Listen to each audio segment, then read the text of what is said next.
Bullies forced a shy girl to eat from a dog bowl. They had no idea her dad was the police chief.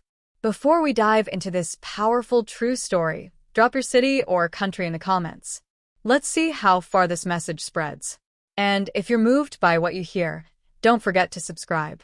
It all started with a cruel dare and a laugh. A quiet, shy girl, new to town and invisible to most, was cornered in the schoolyard.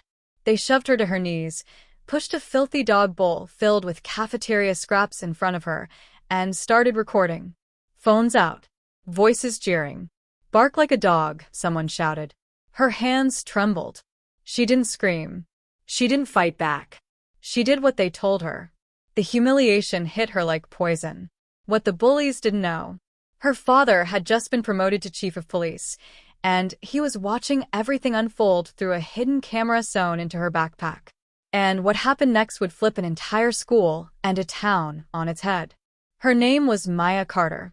Quiet, artistic, always in the back row. Her notebooks were filled with sketches, not words. New to Willow Creek. No friends. And in middle school, that's all it takes to become a target. Her father, Chief Daniel Carter, had just transferred to the peaceful suburban district after years of undercover work in gang units. He thought this town would be safer for Maya. He was wrong. At Willow Creek Middle, a trio of entitled kids ruled the halls, led by Alyssa, the principal's niece. Popular. Cruel. Untouchable. Maya didn't laugh at their jokes. She didn't bow to their stares. So she became their next victim. At home, her father noticed the signs. Quiet dinners, no eye contact, sleeves pulled too far down. He didn't force her to talk. He just listened. Then one night, he gently clipped a tiny camera inside her backpack. That's when he saw everything. Shoulder bumps in the hall. Cruel notes shoved into her locker. Her lunch tray dumped on the floor. Laughter. Phones recording. Still, Maya stayed silent. But the next day, it escalated. Alyssa brought a bright pink dog bowl from home, labeled Princess. They filled it with leftovers. They dared Maya to eat from it. In the courtyard, a circle formed. Phones out again. "Bark like a dog," someone taunted. Maya's hands trembled. But she didn't cry. She didn't run. She knelt. She leaned forward. That's when Chief Carter's phone buzzed. Live stream activated.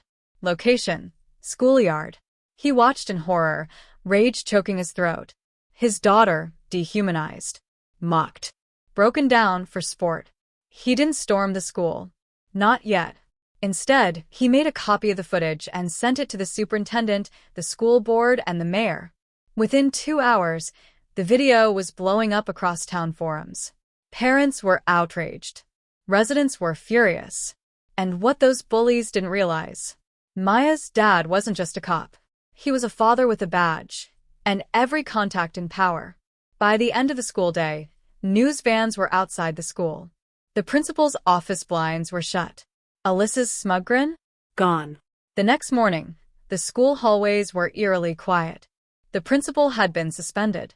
Alyssa and her friends were removed from class.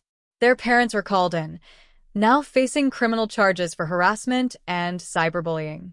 That evening, at a packed town hall, Chief Carter stood at the podium in full uniform. Not as a police officer. As a father. He played the footage for everyone to see. The room fell silent. Some couldn't even look at the screen. Then he said, "This isn't just about Maya. It's about every child you didn't see." Maya sat in the front row. She didn't smile. But for the first time, she held her head high. In that moment, the town didn't see a victim. They saw a spark. A spark that lit a fire under a broken system. Maya never asked to be the face of change. But her story spread. Parents demanded reform. Teachers took new training. Students launched anti-bullying campaigns within weeks. Maya still wore her hoodie. Still sat in the back row. But now? Other kids nodded at her in the halls. Some sat beside her at lunch. Her father never spoke of that day again. But every morning, he kissed her forehead and said, "You're stronger than they'll ever be." Because here's what the bullies never understood. Humiliation doesn't break the quiet ones. It builds them. And when truth comes with a badge and a father's love, justice doesn't whisper. It roars. What city or country are you watching from? Have you ever witnessed bullying that went too far? Tell us below. Stay strong. Speak up. And take care. Blue Heart.